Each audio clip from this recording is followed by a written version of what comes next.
Warcraft Mist of Pandaria 5 years later. 6 years later, actually. Video's incorrect, but that's okay. Where is it? Part 2, Part 1. Here we go. Let's see what he says.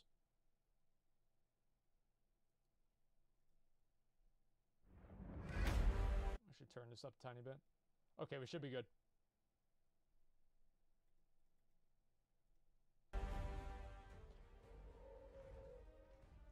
Hey everyone, and welcome back to another World of Warcraft video. Mists of Pandaria released 5 years ago. It really is amazing how fast time could fly. As I make this video, we are a month away from BlizzCon, where Blizzard will be announcing World of Warcraft's 7th expansion to date. Mists of Pandaria represented a change in direction for World of Warcraft in so many ways, and it's easily one of the most interesting expansions to look back on now that the dust has settled. Mists of Pandaria was purposefully different from prior expansions. Rather than focusing on a Warcraft RTS villain and a landmass, Mist of Pandaria pretty much tried to be different. Blizzard attempted to tell a cohesive story over the course of the expansion, famously starting off with no clear title villain. Many of the design cues of modern WoW end up finding some of their basis in what the team did with Mists of Pandaria, making it a very fascinating expansion for us to take a look at today. In this two-part retrospective, we are going to delve deep into all aspects of Mists of Pandaria. Today, we are going to focus on the announcement, development, and early days of this expansion. Then, next week, we are going to talk about what I think many consider to be the expansion's redemption, its content-rich patch cycle, the format of which can actually be seen in Legion today. Okay, let's get rolling with the announcement. First, we need to set the stage. World of Warcraft Cataclysm was a troubled expansion. The team stretched themselves too thin with the world revamp. Things were off to a pretty rocky start with heroic dungeon difficulty situation, and the endgame ended up wearing thin quite fast. Even as the patches began to roll out, there were still problems. What the fuck is that? The Firelands was great, but it was a small raid. I've actually never seen this cinematic. Wanting to do 2 raids for that tier. All the while, World of Warcraft subscription numbers were doing something that essentially was unprecedented. They were falling. Now, while that might be normal to us now, back then it really stung. That's so sad to say that. By the time the BlizzCon 2011 rolled around, the game had lost nearly 2 million subscribers. It was at this BlizzCon, just a month before the Dragon Soul raid released, that Mists of Pandaria was unveiled. My friends, war is coming. And it's not going to be pretty. There he is, dude. Unless, of course, you're playing a Blood Elf. This next expansion set is set in a place that has been lost to time. Here we go. Until we arrive. It's just possible that the curious race we're going to meet in this mystic land, he was the best announcer may just teach us for like all BlizzCon about who we are by a fucking mile. So without further ado, proud defenders of Azeroth, behold what the future has in store for you all. Okay, so the reaction badass, to this expansion was strong, as with any other, perhaps even stronger, but definitely not in the same way. To say that this was divisive would perhaps be an understatement. Some players were angry, many were confused, but equally, many people did see some potential in this expansion. I thought it was an April Fool's joke. It was definitely a departure from what we had been used to, though, and really in so many ways. People saw a different feeling art style. Sure, the trademark Blizzard chunkiness was still there, but the Asian influences did lead to a game that looked quite a bit different from what people had been used to. Many people felt that the Pandaren were a joke race. You know, likely a perception that was helped by their sort of jovial animations and the proximity to the height of the Kung Fu Panda franchise's success. At this stage, no one had really seen what the wider expansion would actually be. The best that you could do in forming opinion was, well, it was to just shoot from the hip. This goofy-ass bullshit. Things like the revamped talent system and the pet battles, along with the more jovial Pandaren, did lead to a lot of people thinking that this expansion was a concession to the casual boogeyman, and perhaps also an attempt to shamelessly recapture the Chinese market.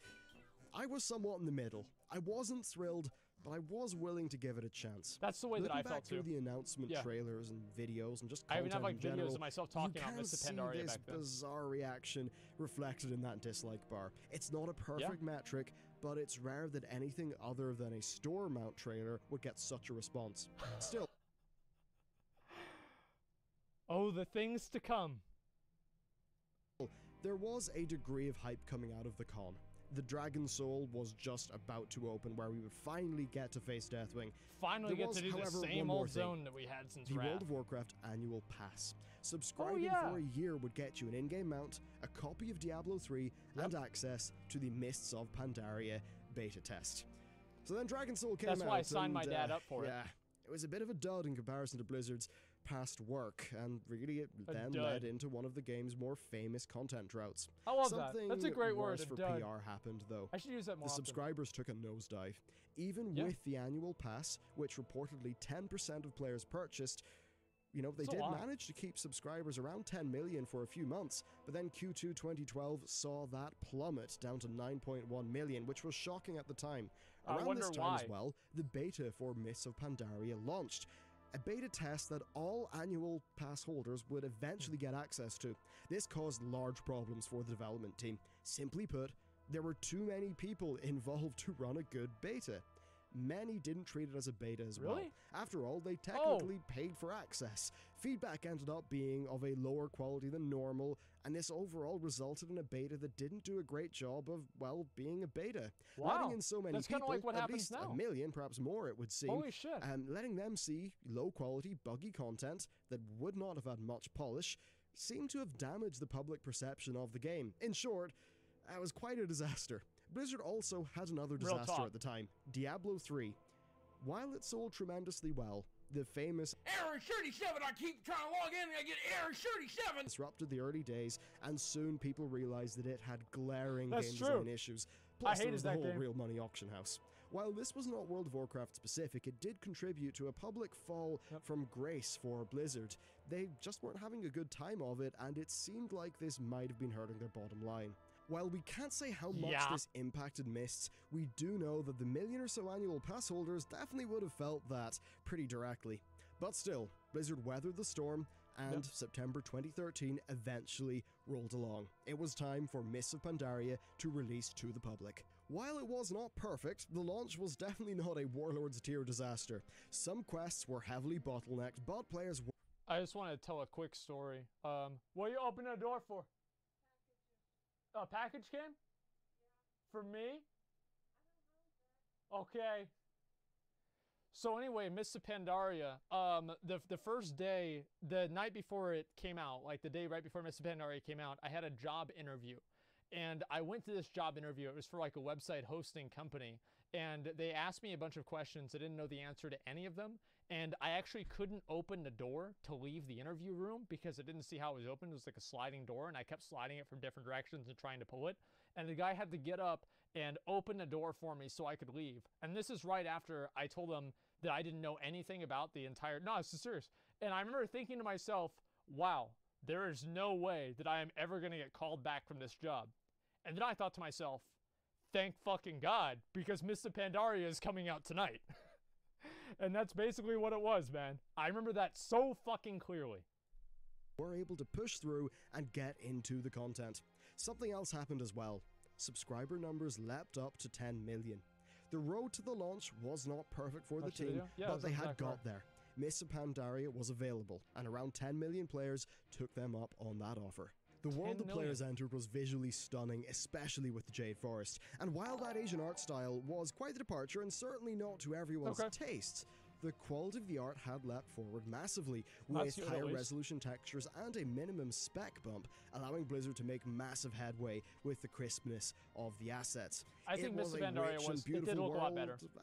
At times. Pandaria was a pretty varied continent, actually, with some really pretty colorful zones being contrasted by dark, oppressive ones.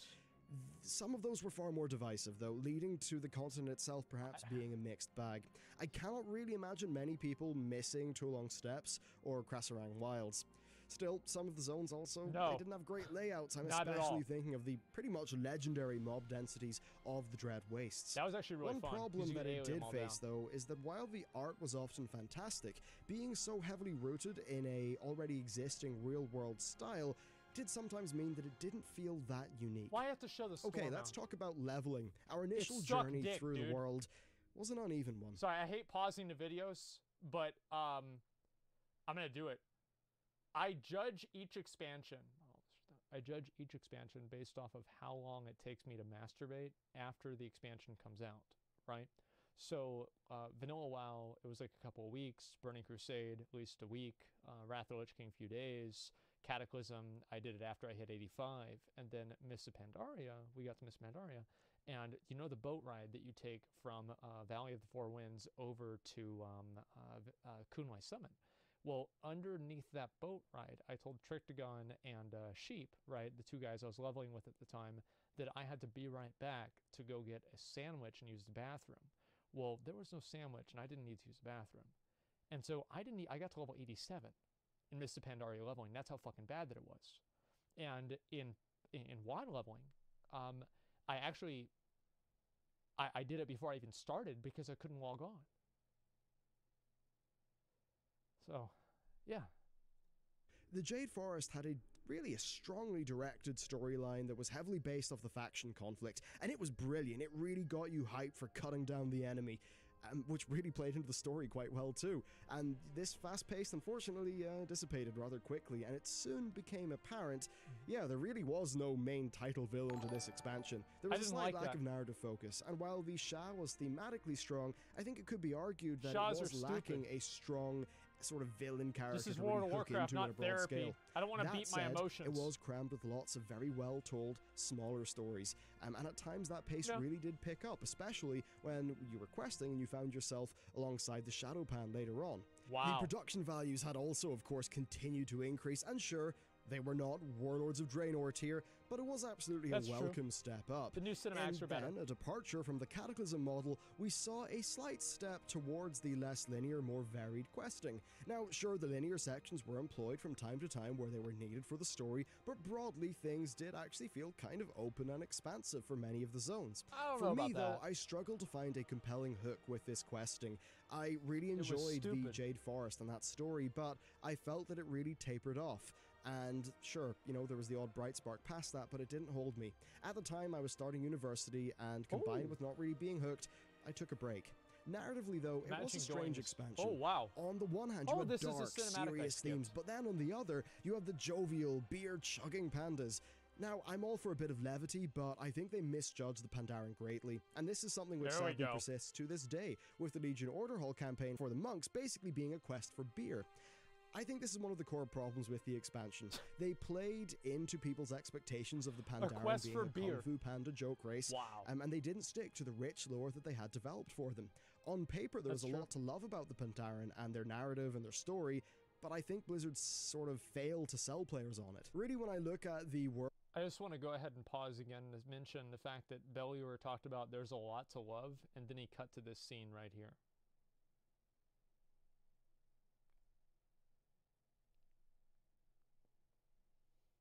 World of Mist of Pandaria and some of the narrative, I think it's a textbook example of there being a disconnect between the developers and the audience. In my view, much of the expansion oozes style and passion from the devs. It really feels like a labor of love, which makes it all the more sad that they weren't really able to sell people on a lot of the elements. But still, leveling and story aside, the endgame really does have to stand up in an MMO. So the endgame...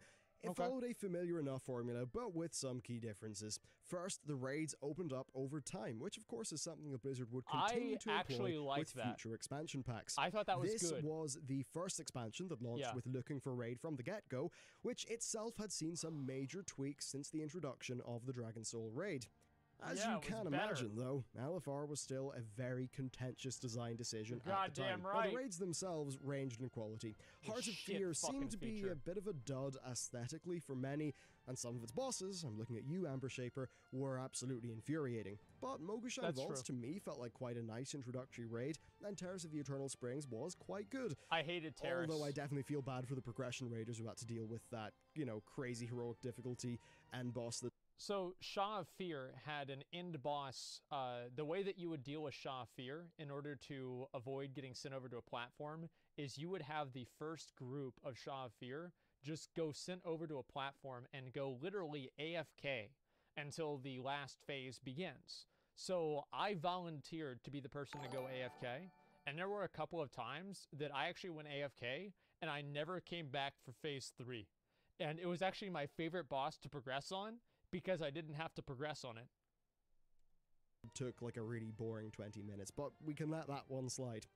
Yeah. Alongside that, of It was course, we had trash. dungeon content, which was quite easy indeed. While challenge mode existed, it was not really meant to be rewarding in terms of player power. It was more of a competitive badge of honor thing, so it didn't see massive participation Challenge from the modes player are base. fucking amazing. World of Warcraft still, of course, at this time, love them. operated with justice and valor points, so players would still have a reason to partake in this dungeon content pretty much for the duration of the expansion. One thing that Mist of Pandaria did do is it doubled down on daily quest content at the endgame. I thought this that was fine. expansion had a lot of reputation I thought the dailies were factions, fine. and some of those factions were actually rep-gated behind other factions, so it was a big layer cake of stuff to do.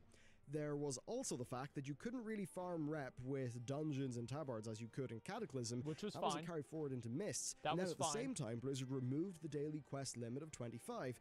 Quests also gave you 5 Valor points, which, combined with the very important, sometimes rep-gated rewards, kind of resulted in people doing a lot of quests, and, I mean a lot of quests, every day, for weeks.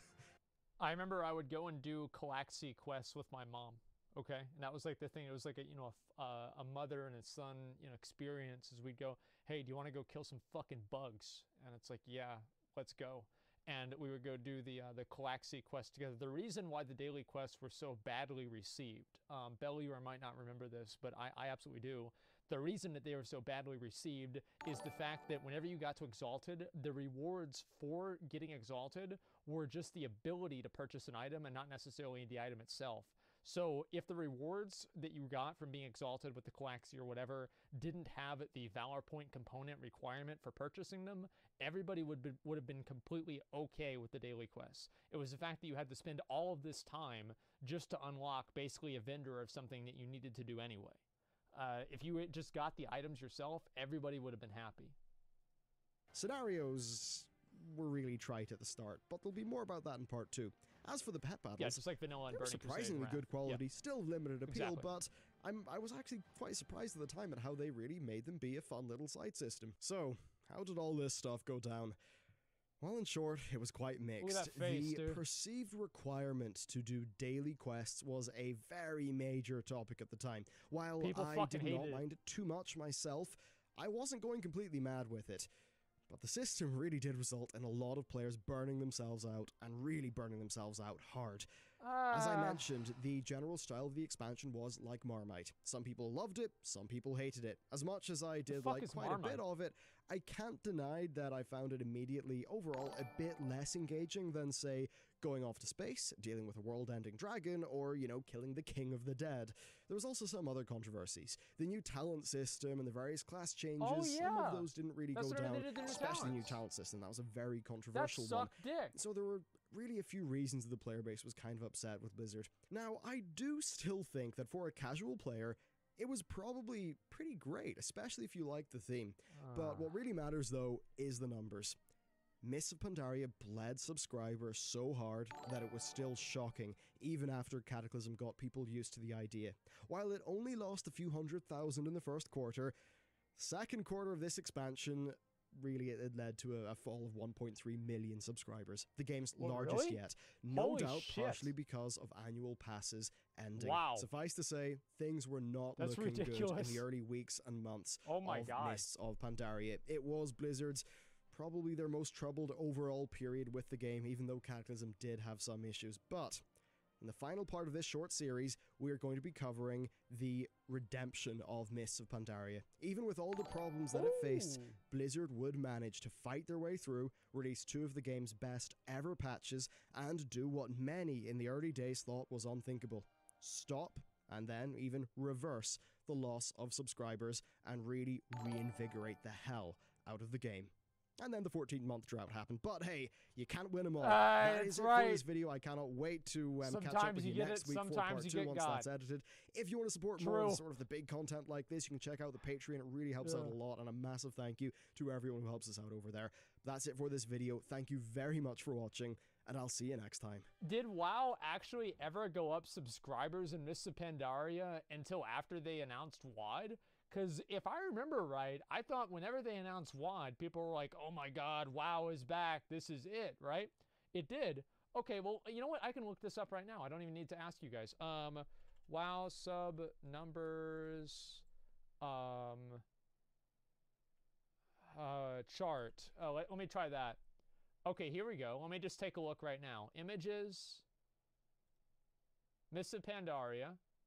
Okay, let me just open up this image. View image. Let's see. So they only really went up right here. Can you guys see that? No, you can't. Okay, that's too bad. Let me see if I can move it there. Yeah, they only really went up. So they went, oh, no, no. Oh, it did go up. Wow. Damn, I forgot all about that. That's crazy. That's a good thing too. Yeah, I didn't know that at all. Okay, cool.